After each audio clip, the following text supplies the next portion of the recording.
Hello, everyone. Good afternoon. Good afternoon to our members and welcome.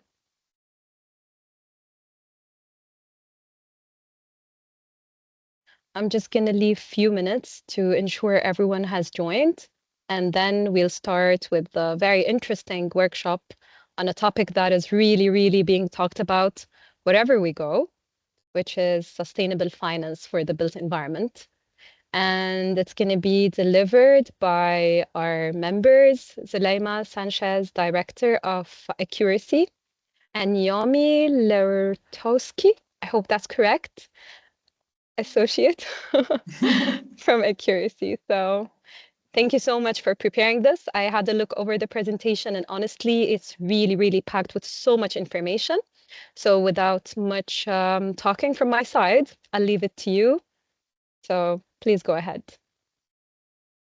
Well, good afternoon, everyone. Thank you, Lana and Abdulatif and the team for giving us the opportunity to do this workshop for our members. I'm Zuleima Sanchez, Director at Accuracy. Some of you might know me already from the network events that we have had over the past years. I lead the project advisory service line in the Middle East. And I have here with me Noemi. Noemi, do you want to introduce yourself shortly? Yes, sure. Thank you, Zuleima. Hi, everyone. Thank you for being here. My name is Noemi Lewartewski, and I work at Accuracy as an associate, and I am specializing in sustainability. Perfect. So if we jump into the topic itself, so the first 3 slides are going to be more about get to know our company a little bit more in detail, very briefly. So Accuracy is a 20-year-old boutique company with more than 800 people across the globe, and we are present in 14 countries. Recently opened our office in New York, so we are very happy about it. And is held by its partners, which is quite unique in the consultancy world. And we have been present in the UAE for over 10 years now. Next slide, please.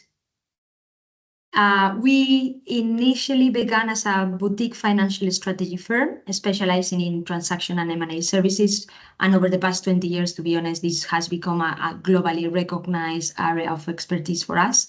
But today, after numerous successes in other areas, we have expanded our capabilities into other domains, included what we internally refer to as the project advisory or business transformation. How I always describe ourselves is, our strength, as the slide says, is connect strategy, facts, and figures. And we are positioned between what is called the traditional strategy houses and the big four firms. So we offer practical strategies underpinned by a robust financial and operational roadmaps that are basically tailored for each of our client needs. And one of the things that I value the most about our firm is the diversity of our team. We truly operate, and I think Noemi agrees with me, we truly operate as a global organization, and we carefully select the professionals across our network for the mandates to make sure that they are the right ones to deliver. The next slide, please. Right, so this slide describes our 4 main buckets of services, and if I tailor it to the topic that we are going to discuss today, in transactions, so we assist companies and investors with sustainable development projects, advising on green transactions, energy efficiency retrofits, and financing options. And our support includes business plan preparation, synergy quantification, and assessing sustainable investment through independent evaluations. Then you have the bucket of disputes, something that we are very well known here in the region for, both commercial and construction. We are all engineers, from mechanical to electrical, civil and industrial here in the office, and we do a lot of arbitration, unfortunately, due to the nature of the market. And we are seeing a lot of potential litigations in the ESG space due to new clauses in contracts and so on. Then bucket of crisis. The bucket of crisis is quite unique. We help organizations in the built environment, especially overcome financial underperformance or sustainability challenges, whether it is optimizing project cash flows, conducting ESG audits, or assisting in getting green building certifications. And then the last but not least bucket, which is the strategy and business changes. We work with executives and boards to make what we call informed decisions on sustainable capital allocation, ESG portfolios, and the integration of new practices. I'm personally involved and I'm very involved actually in the transformation space, where I help developers, contractors, and even manufacturers to move forward the digital needle with a special focus on change management. So let's start now with what actually matters, which is the technical workshop. Noemi, before I hand over to you, one thing that I wanted to clarify is that for the next 45 minutes, this session is going to be very informative, not super technical, because we wanted to do a base, like a foundation of understanding. If anyone has a very specific technical concern regarding what we're going to explain, please do let us know. Do let Lana and the team know, and we will be more than happy to have a call with you and give you more explanation. Okay, Noemi, over to you. Yes, thank you, Zulema. So yes, this session is about unlocking sustainable finance for the built environment. And before we delve into the topic, we thought it would be appropriate to kind of have a global overview of what the construction sector means in terms of finance, but also in terms of climate change, in terms of CO2 emissions. So to begin, we're going to consider the profound impact that the built environment has on our planet and on our future. In fact, the construction value chain is responsible for a staggering 36% of global CO2 emissions annually. And this sector also accounts for $4.8 trillion in annual investment, which highlights its massive scale. It's expected that if we stay on the same trajectory as today, by 2035, the construction sector will be responsible for another 12% of CO2 emissions annually. And this is why a transition to sustainable practices in this sector is absolutely crucial, because the number speaks for themselves. We'll need an estimated 3.5 trillion in infrastructure investments by 2040 to meet the UN SDGs for water and energy and electricity consumption. The scale of the challenge is huge, but so is the opportunity that the construction sector brings. And so by shifting the way we build and manage our infrastructure, we can significantly reduce CO2 emissions and help pave the way for a more sustainable future. As we zoom in on the UAE, the building sector represents a critical opportunity for emission reduction. In fact, what happened is that after the discovery of oil in the 1950s, the UAE focused on developing its physical infrastructure, which included the development of roads, of electricity and water generation, of ports, of social infrastructure such as schools and hospitals, etc. And the rapid growth of the construction sector to meet infrastructure demand attracted many, many people, which resulted in a population boom. The expanding population, in turn, led to an additional demand for infrastructure, and here we are. So in 2019, in the UAE, the construction sector accounted for 27% of the country's CO2 emissions, making it a major area for concern.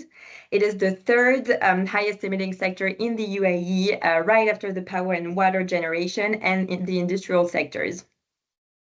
But at the same time, research has shown that the UAE's total emissions reduction needed to achieve net zero, 56% of this could come from the construction sector and the built environment. And the construction sector really has a pivotal role in the country's decarbonization trajectory. Green buildings actually have the potential to save up to 50% of energy consumption through measures such as efficient insulation, energy efficient systems, renewable energy integration, etc. And sustainable construction could also lead to saving 30% of the water consumption. So this is absolutely huge, and Zulema will talk about this later, but there's a huge opportunity in the way we construct the built environment for the decarbonization strategy of the UAE. And at the same time, sustainable construction also has lots of economic and social advantages that comes with it. First, sustainable buildings have lower operating costs, which is a huge benefit. Energy efficient systems, renewable energy sources, and smart water management practices lead to substantial savings on utility bills, making green buildings more cost-effective over time than traditional buildings. This becomes actually quite crucial in a region like the UAE, where energy and water resources are both in high demand and very expensive. Additionally, green buildings often increase property value. Investors are more and more drawn to sustainable development, recognizing that they offer long-term resilience and reduced operational risks. If you look at properties with green certification, such as LEED, they often command higher prices and have faster leasing rates due to their energy savings and overall sustainability credentials that really attract investors. And so now if you look from an investment perspective, green buildings are not just about reducing costs, but they're also about enhancing returns. Green buildings tend to attract socially responsible investors and institutional funds that are focused on ESG criteria.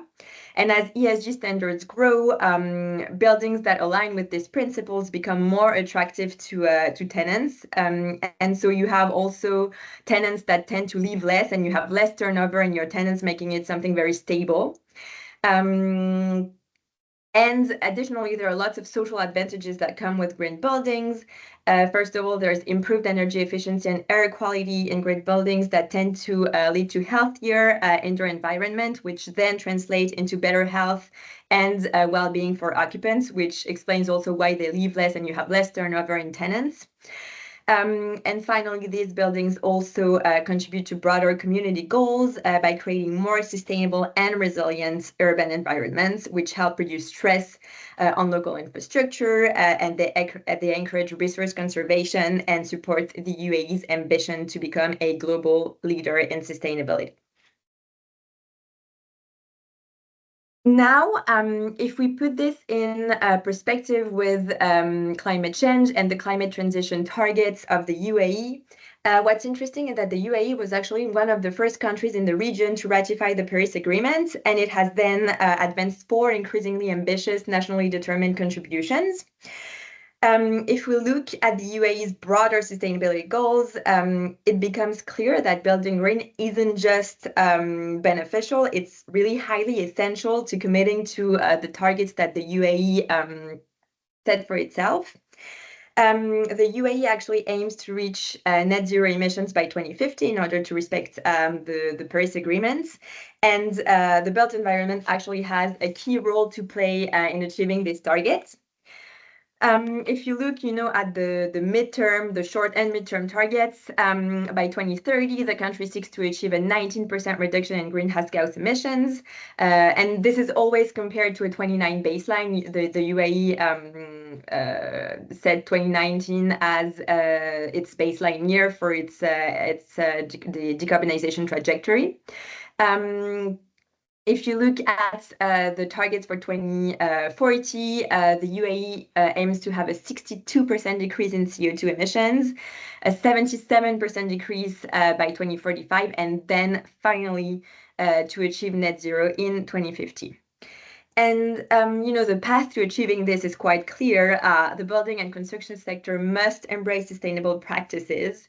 And by doing so, we contribute not only to reducing carbon emissions, but also to ensuring a more resilient and sustainable future for the UAE. So now Zulema will talk about how really we can advance sustainability in the built environment. Thank you, Noemi. Okay, so let's do a practical checklist. I call it a checklist. It's not rocket science, it's something that you probably know about, but it's good to have that emphasizing the foundation pillars, So to build more, when we talk about making buildings more sustainable, it's a bit like, I always say, like thinking about the health of our bodies. Just like we need personally need a balanced diet and exercise and a good mental health to kind of thrive in this non-stop environment. Buildings also need a balance of factors to perform well. So we are going to explore a few of these elements. The list is not exhaustive, but I thought it was like 5 good examples of how to build more sustainable. So first of all is how the building is designed to take advantage of natural resources, which is what we call passive design, how it uses water wisely, how it promotes health and well-being, the choice of materials, which is a big elephant in the room, and we will talk about it later, and the systems that we use for energy, you know, and by considering all these aspects, we can create spaces that are, you know, more comfortable, efficient, and sustainable, especially in a climate like as challenging as in the UAE. So let's go to passive design, and let's think about staying cool in the summer, you know, and it was not long ago, although it seems like ages ago. But if we sit in the shade or catch a breath, I mean, I feel comfortable without needing a fan or air conditioning, right? So that's the idea behind passive design. Instead of relying on machines to heat, cool, ventilate the building, we use natural elements like sunlight, wind, and building orientation. For example, a proper shading and insulation can help maintain a cool environment inside, right? Just like for me, wearing the right clothes help us stay cool outside. In contrast, non-passive design is like layering up with technology. We might use advanced air conditioning system, for example, or mechanical ventilation to stay comfortable, but this requires more energy and equipment, which is counterproductive of what we are trying to do. The benefit of passive design is quite simple and straightforward. It's energy efficient, and cost effective, especially here in the UAE. And for me, one of the greatest examples that we have is Masdar City, or even sustainable city here in Dubai. Then let's jump into energy efficiency. Yeah, great. Energy efficiency is like, for me, taking the easiest route to save energy. You know, imagine if by making these small improvements that I'm going to talk about to your home, you could easily cut down your utility bills and make your living space more comfortable.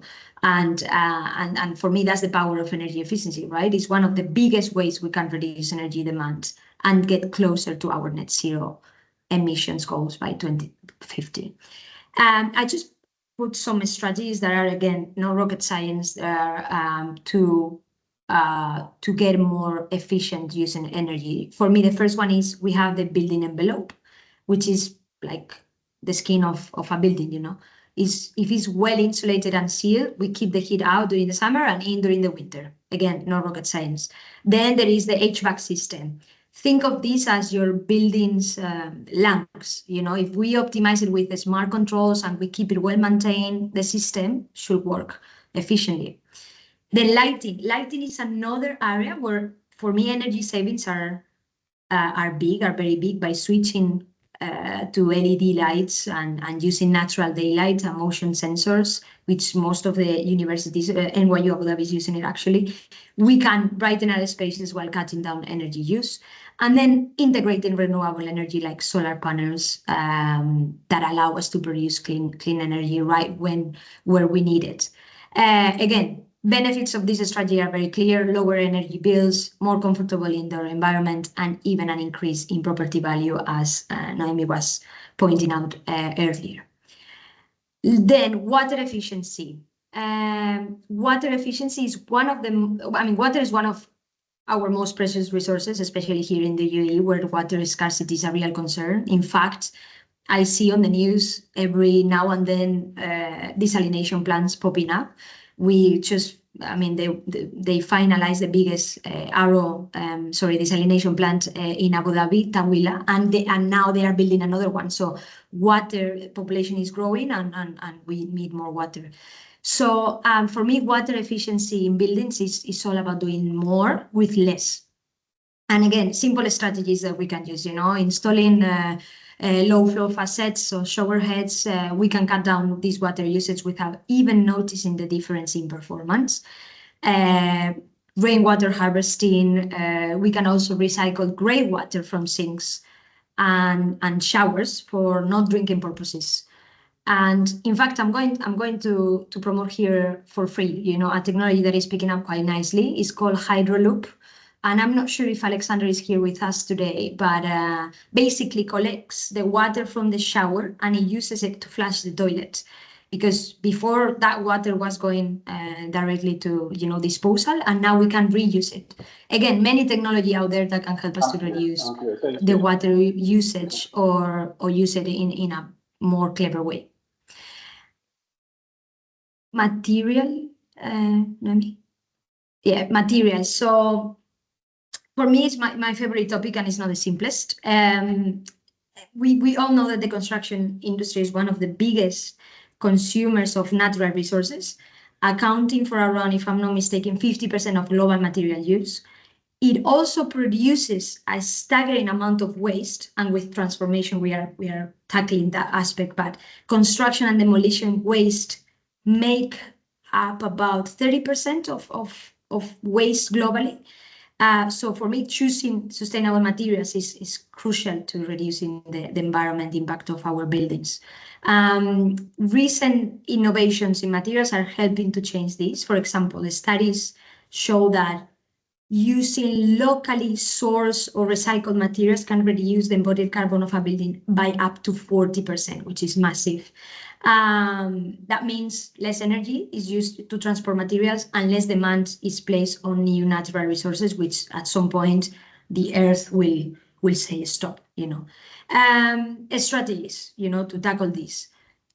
Prioritize locally sourced and recyclable materials. We cut down transportation emissions, and we reduce the need for extracting new resources and limit waste, as I mentioned. EPDs is something that we will talk about later, probably. Utilize durable and low maintenance materials. When you choose materials that last longer and don't need frequent replacement, so upfront might be more costly, but in the long run are more cost effective, we reduce the cost and the environmental impact over the building's life. I think durable materials can lower long-term carbon emissions by up to 30%. So it's something to consider. Consider embodied carbon, big elephant in the room. Not many people are tackling this. It's very difficult, but I think more and more people are realizing of the critical issue on these parts. It refers to the total carbon footprint of materials from extraction to disposal, and by focusing on this, you can reduce the overall carbon emissions of a project by a lot. But again, EPDs, environmental product declarations are coming into play, and not everyone has that yet. And then last one is design for disassembly and reuse. Very simple in theory, because approach allows materials to be reused at the end of a building's life instead of ending up in a landfill. And again, I'm all about facts and figures. Studies shows that designing for reuse can reduce waste by 90% in some cases. Benefits, again, using sustainable materials, we minimize resources use, we reduce energy consumption, we cut down on waste, leading to a smaller carbon footprint and healthier environment. Indoor air quality, something that concerns me a lot personally, especially in schools.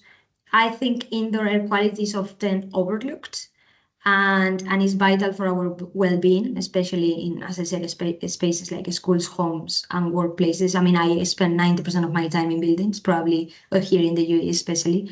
Probably you all know this. So we need to pay attention to this metric. Strategies. I just put it here, use low volatile organic compounds materials, ventilation systems, effective ventilation, whether through natural airflow or, advanced ERVs. They help to circulate fresh air and maintain a healthy indoor environment. Regular monitoring and maintenance, and green spaces. More and more I see these green walls popping up in different offices and incorporating indoor plants to natural filter air and enhance the overall well-being. And there was a study, if I recall properly, probably the team will know better than me, but Emirates Building Council lead a study with Johnson Controls where they highlighted that poor air quality, indoor air quality in schools negatively affects students' performance and health, and so please, let's not overlook this topic as it is critical for the future generations. And now that we have, next one, Nomi. Now that we have kind of explored various strategies, again, it's non-exhaustive, ranging from passive design to energy, water, materials, and indoor air quality. For me, it's important to understand how we can benchmark and validate these sustainability efforts, and this is where green building certifications come into play. Here we have internationally recognized certifications like LEED, BREEAM, WELL, and EDGE, along with the regional systems that we have here, Estirama in Abu Dhabi, Al Safat here, and Bargel in Ras Al Khaimah. They provide these frameworks that guide and reward sustainable practices. The important thing to note is that these certifications not only focus on environmental aspects, but also look at the occupant health, the energy performance, and even the financial returns of sustainability.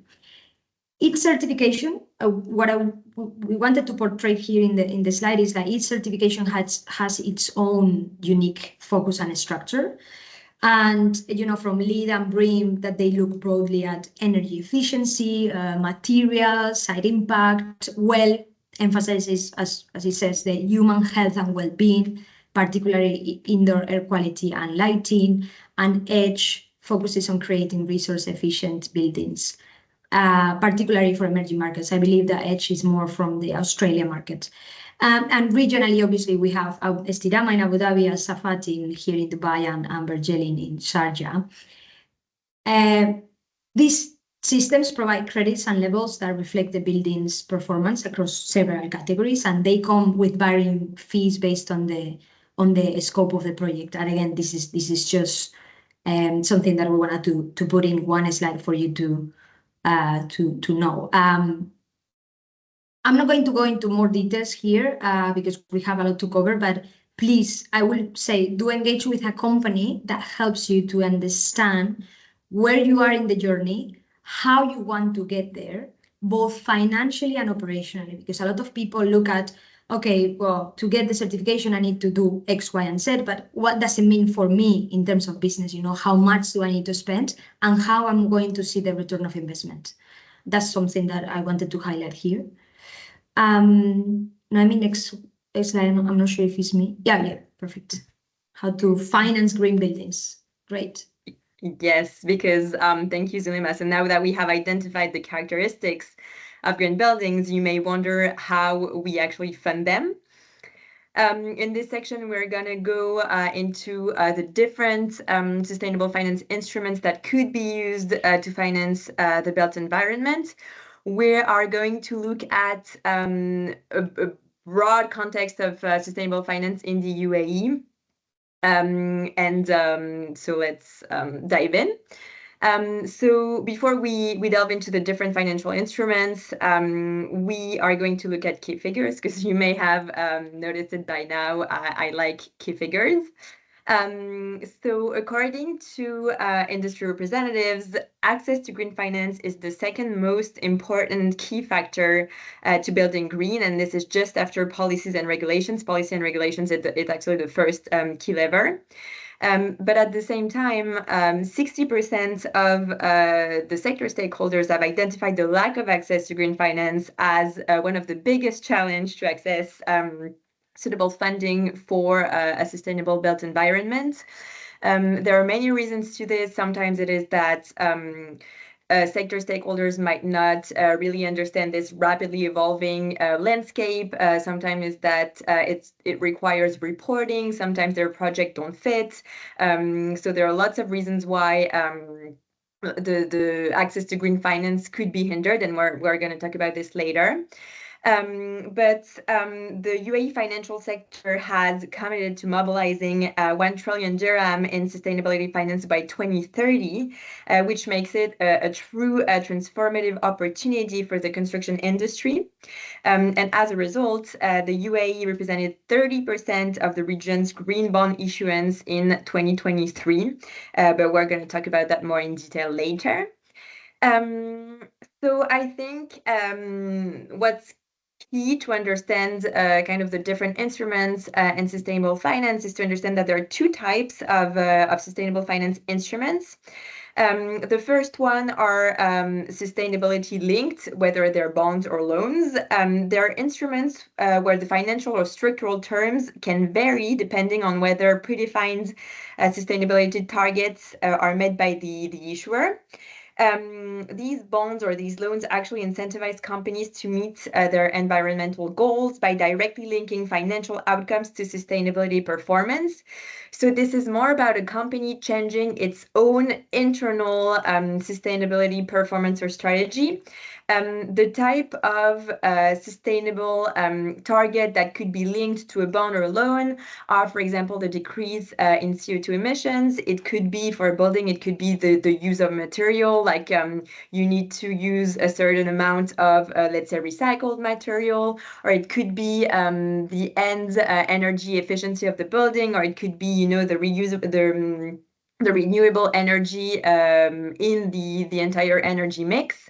So it could be a lot of different KPIs that are monitored, and if you actually meet them, then the terms of your loan or your bonds can be more and more favorable to you. But this is more about internal or a strategy or a KPI to achieve.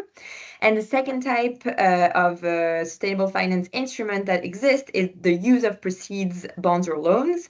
And those are actually instruments where the proceeds are specifically allocated to finance or refinance eligible green or social projects.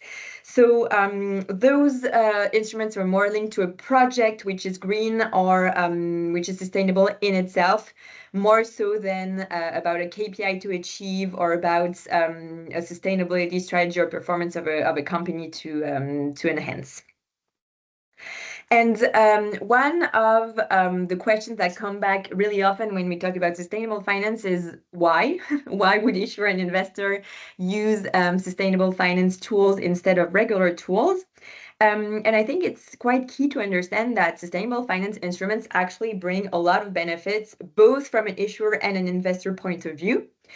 I'm gonna try and go not too much in detail on this, but I think it's quite key to understand why sustainable finance instruments represent a real benefit for issuer and investor. So if we start looking at the issuer's point of view, sustainable finance instruments can actually bring lower operating costs. So energy efficient systems, renewable energy sources, and smart water management practices lead to sustainable savings on utility bills, as we said earlier, making green buildings more cost effective over time.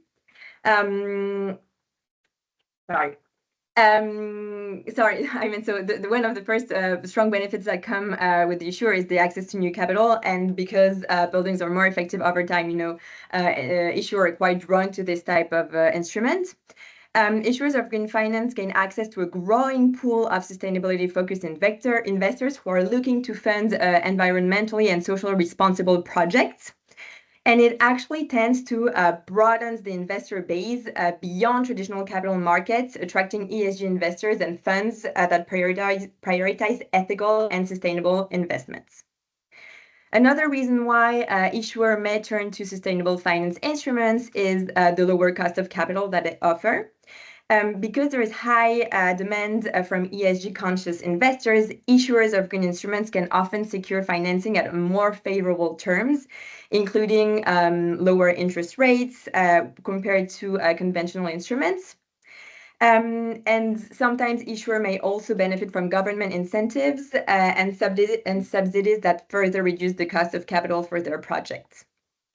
Another reason why issuer might turn to sustainable investment is the enhanced reputation and brand value that it comes with.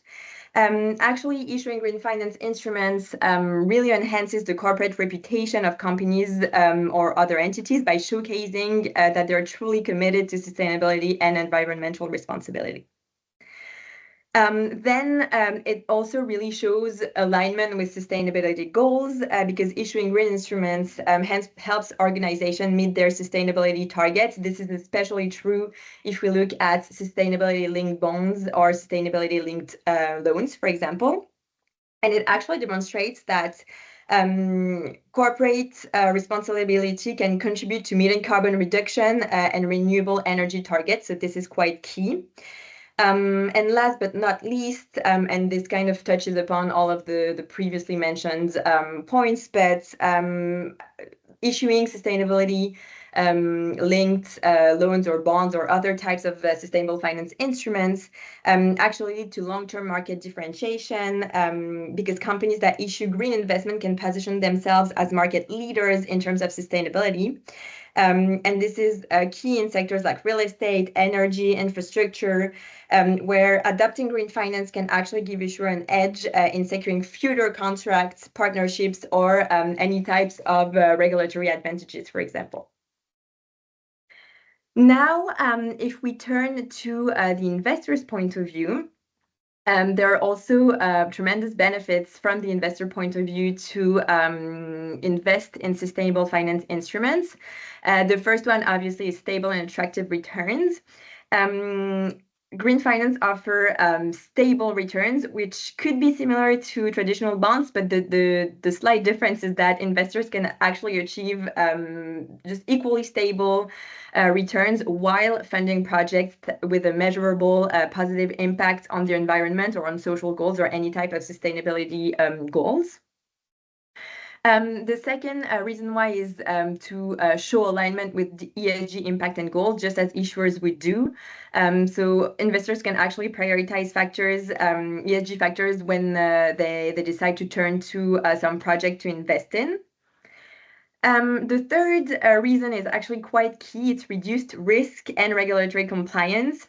And I think this is quite interesting because actually green finance instruments can help mitigate long-term environmental risks, such as the ones that are posed by climate change, obviously.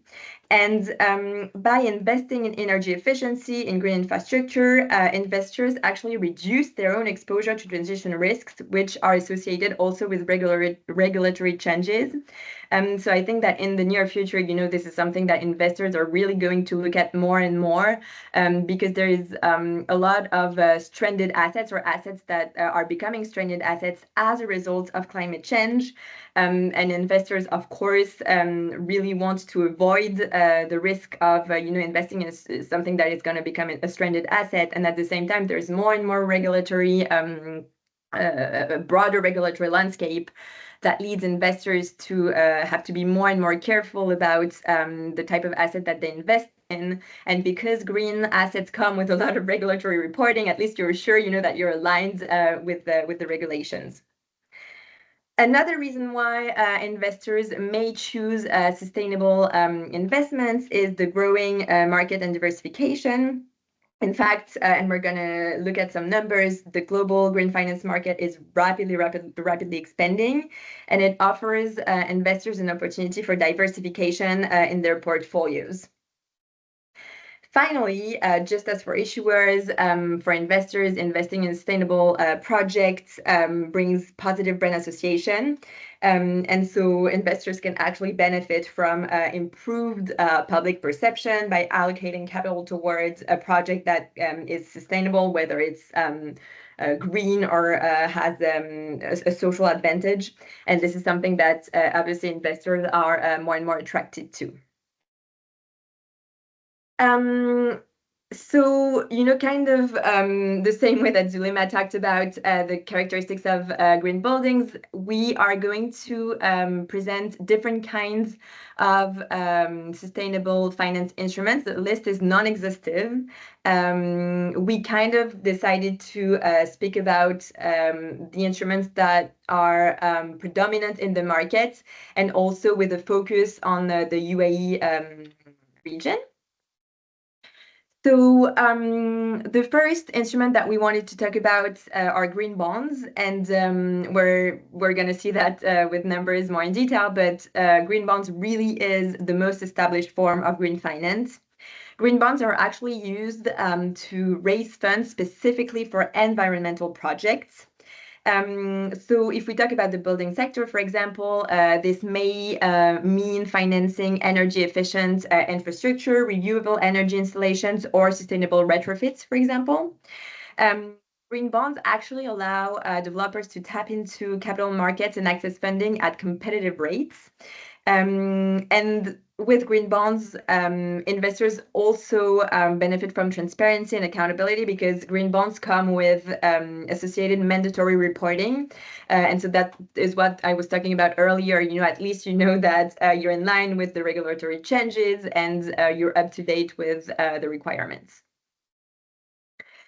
Now, if we turn to social bonds, just like green bonds, social bonds are designed to raise funds for projects with a clear social impact this time, not environmental impacts. So if we look at the construction sector, we may think that social bonds could actually be used for projects that offer affordable housing. The emphasis here really is on addressing social issues that improve the well-being of underrepresented or vulnerable communities. Now, if we look at sustainable bonds, they're actually bonds that combine both aspects of green and social bonds. The proceeds are used to finance projects with both environmental and social benefits. A typical example in the construction industry would be a project that includes, let's say, both renewable energy and access to affordable housing for an underrepresented community. Now, if we turn to, so those three were more user proceeds bonds. Remember how we talked about the two categories of sustainable finance instruments? The first three were user proceeds bonds, meaning that those bonds can be used to finance a predefined project. And now, if we talk about sustainability-linked bonds, now this is different. Remember, this is the second type. I think maybe it was the first in my slide. The first type of instruments, where it's actually linked to a KPI to achieve or some performance to reach in order to fluctuate the terms or the interest rates or any type of technicalities of your bonds or your loans. So I think this is very interesting because it actually allows companies that are not traditionally referred to as green to also raise money on the sustainable debt market. Because as you probably understand, for green bonds, social bonds, and sustainable bonds, your project needs to have a clear climate, environmental or social advantage in some ways. Whether sustainability-linked bonds could be raised by any type of company, even a company that does not currently operate in a sector that could be that has like a potential for climate change mitigation or adaptation or social benefits. This really can be any type of company, and the proceeds can be used for anything. But the condition is that you meet some sort of KPI or some sort of strategy, such as decreasing your carbon emissions, etc. But then the proceeds of the bonds can be used for anything, even not related to climate, even not related to the environment or any type of social aspects. And then one of the last instruments that I wanted to talk about was the green sukuks. I'm very sorry if I don't pronounce that correctly. I think they're very interesting because, they're not always referred to when we talk about sustainable finance, but they do make a lot of sense for the UAE region. Green sukuks are actually Islamic bonds that are structured in compliance with Sharia law. And the proceeds are allocated to environmental sustainable projects. And what I think is quite interesting with this type of instrument is that they allow Islamic investors to participate in green finance while aligning with their ethical and financial principles. And if we think about the construction industry, this also makes a lot of sense because green sukuks can typically be used for funding eco-friendly building, any type of energy efficiency projects, or this type of projects. And actually, not surprisingly, the UAE has emerged as a key player in the green sukuk market. What's also very interesting, I think, and what makes them different from other type of instruments is that green sukuk generate returns through profit sharing or leasing arrangements because to be compliant with Sharia law, they avoid interest and uncertainty. So on the slide, I put two notable examples of green sukuk issuance. The first one is about it was actually the first green sukuk in the region to be issued. It was to finance energy efficient buildings and renewable energy project, and the second one was to fund the construction company's headquarters in the UAE. So the global sustainable finance market has seen very rapid growth with over 5 trillion in GSSB. You'll see JSSB a lot on this line. This is for green, sustainability linked social bonds. This is the acronym. And so now there's over 5 trillion of GSSB issued in the world. And it actually reflects, of course, a growing investor demand for projects and companies that are aligned with ESG principles. I think there are two things that are very interesting to see when we look at the comparison between the 2021 sustainable debt market and 2023 sustainable debt market is that first, it's growing a lot. It's very it's expanding very rapidly. And I think another key message here is that green bonds do remain the main type of sustainable finance instruments that are used in the world. And social bonds and sustainable bonds or sustainability linked loans and bonds tend to also gain traction, but green bonds really are a pivotal instrument in sustainable finance. So this was kind of like a generic overview, and now I'm going to touch on the UAE region, sustainable finance in the UAE very quickly. You know, the UAE market is no exception to the trends in global sustainable finance. The market in the UAE has been supported by a combination of government initiatives, regulatory frameworks, and also growing investor interests. And here I put kind of like 3 milestones that I thought were interesting in terms of sustainable finance in the UAE and kind of like shaped the lines of the sustainable finance landscape in the past. The first is the creation in 2019 of the Dubai Sustainable Finance Working Group, which actually coordinates efforts between the different stakeholders of the market. The second one is the development in 2021 of the UAE Sustainable Finance Framework, which helps to provide clear guidelines and set expectations for financial institutions in terms of sustainable finance instruments. And then the publication in 2023 of guidelines from the UAE Securities and Commodities Authority for the issuance of green bonds and green sukuks. So, you know, again, some key figures to try to understand where the market stands in the UAE.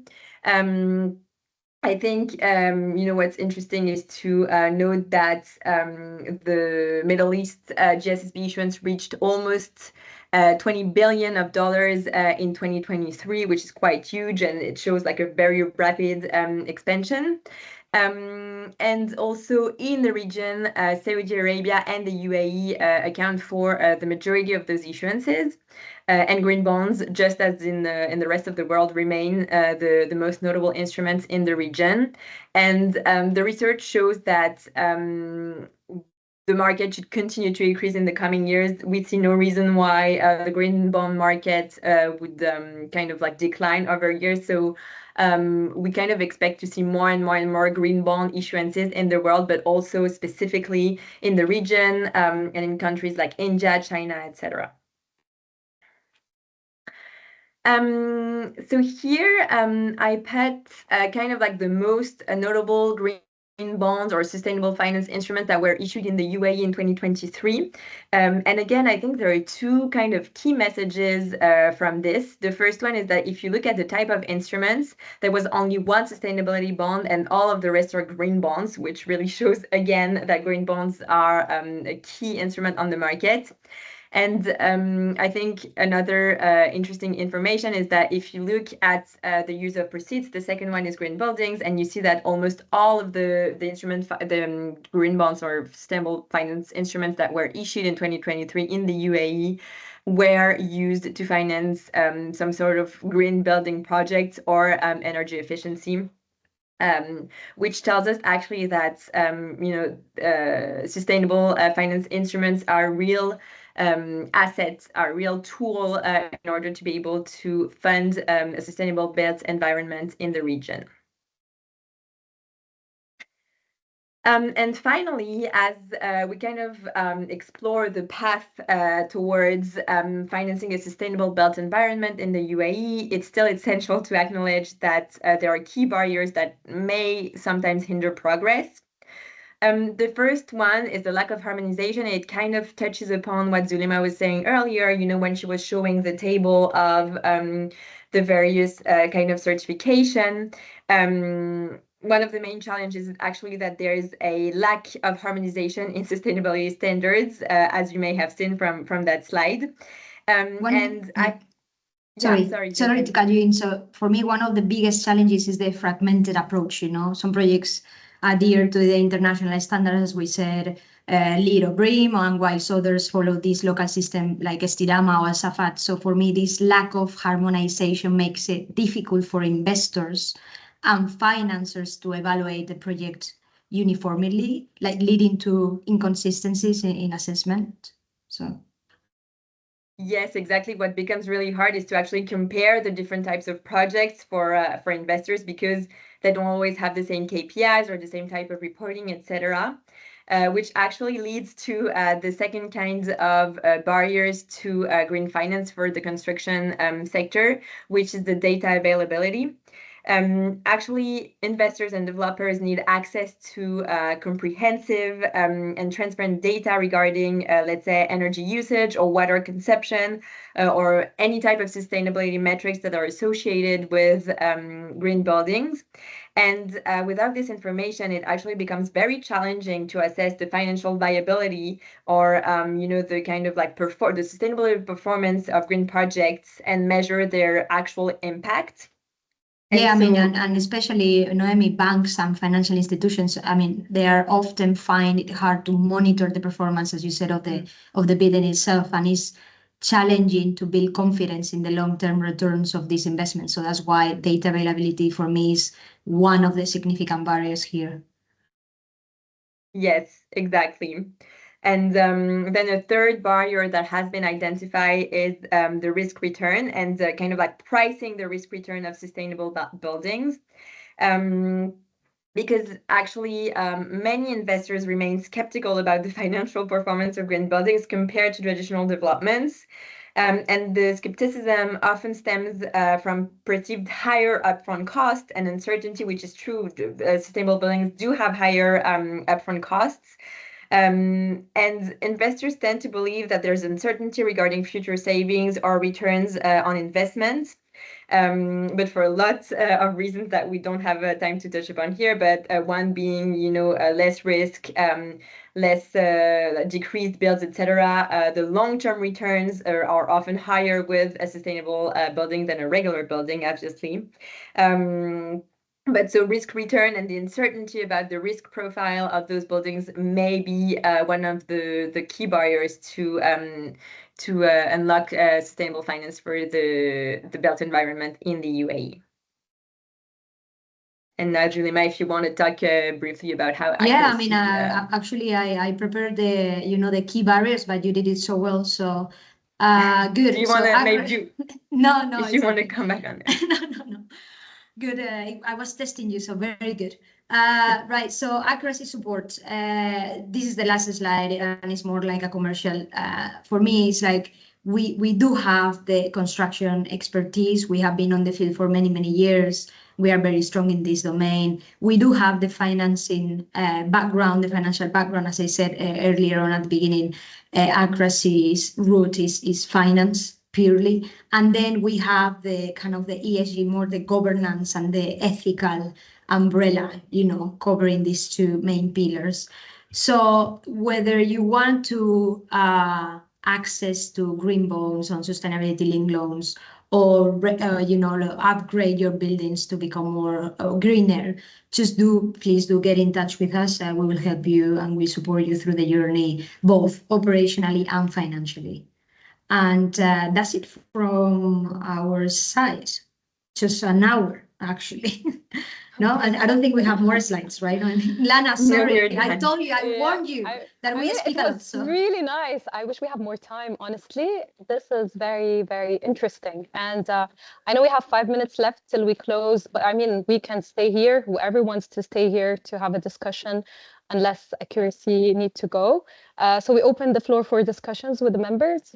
Please go ahead. yeah, Lana, there is one question from Sebastian Miller. I think I kind of replied to him, but I would like to pick up on that question, maybe to finalize this.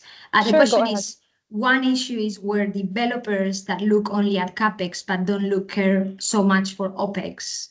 And this is where industry has a strong disconnect. Everyone just looks at their own slice of pie, which I really like that in Comas. So I just said that, yes, he's absolutely right. For me, there is a significant disconnect in the industry where developers focus heavily on CapEx, but neglecting the OpEx. And for me, this short-term mindset can result into what I call unsustainable building practices. As for me, I just put decisions made during development often lead to higher operational costs down the line, particularly in water, in maintenance, in energy.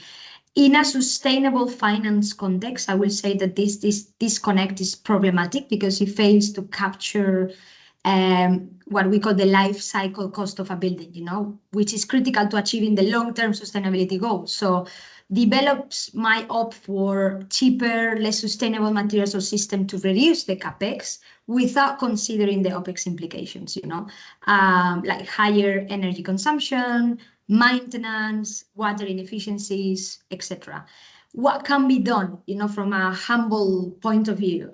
For me, it's a whole life cycle cost approach, shifting the focus, and this is a mindset thing, shifting the focus from just capex to include OpEx can lead to more sustainable decisions. And this is something that Masdar has been doing over the past years.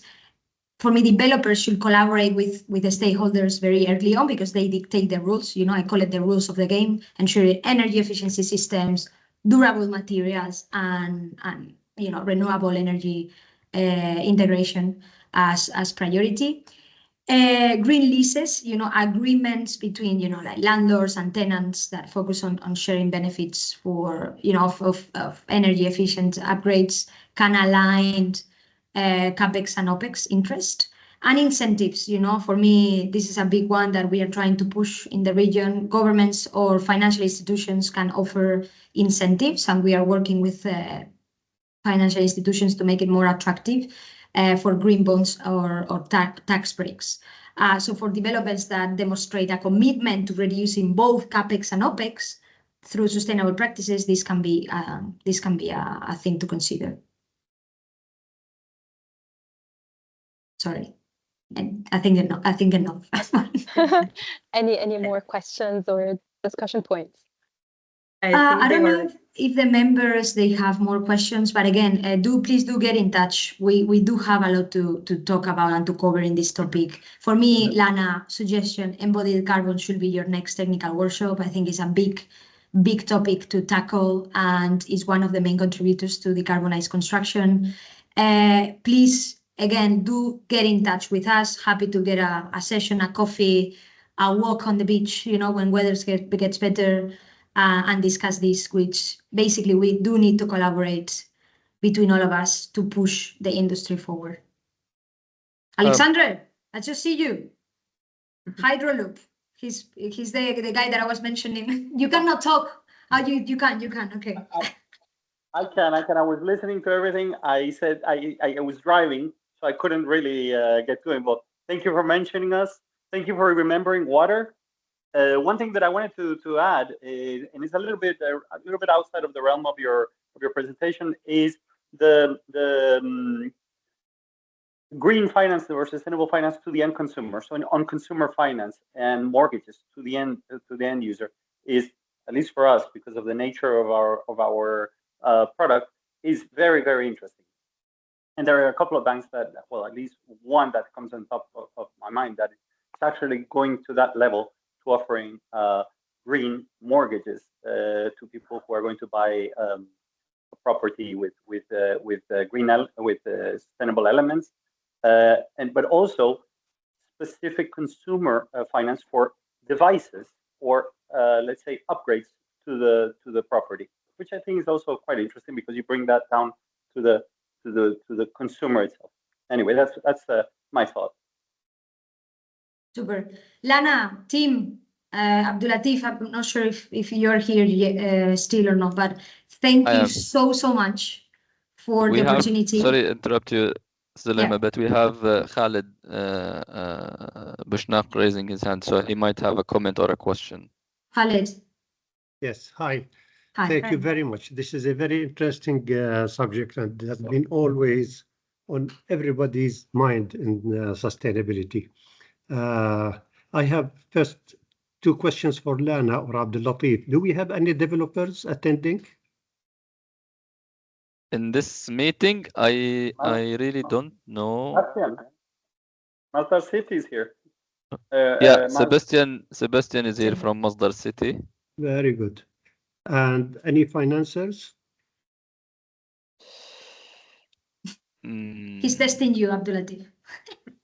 It's a difficult test because, you know, each company has tens of employees. Right. Okay.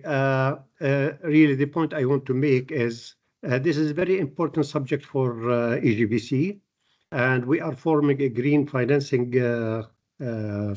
team. So I would like to invite you to be part of that. And there's a lot that we can offer to our members. I have a couple of programs on my mind that I would like to share with you that will benefit everybody around here. Perfect. Thank you. So if Thank we you so can much. arrange for a meeting sometime next week, it will be Yes. great. Great. Lana, Abdulatif, I'm available. So you tell me. Yeah, before you travel, Zulema. Exactly. I'll contact you. Perfect. Okay. Thank you very, very much. Thank you. Thank you. Thank you, Zulema. Thank you, Noemi. Thank you, Thank you, Lana. everyone. Thank you, everyone. Bye bye. Thank you. So I Take guess care. with that, we end the day. Thank you so much. Thank you. Yeah. Bye. Bye-bye. Thank you.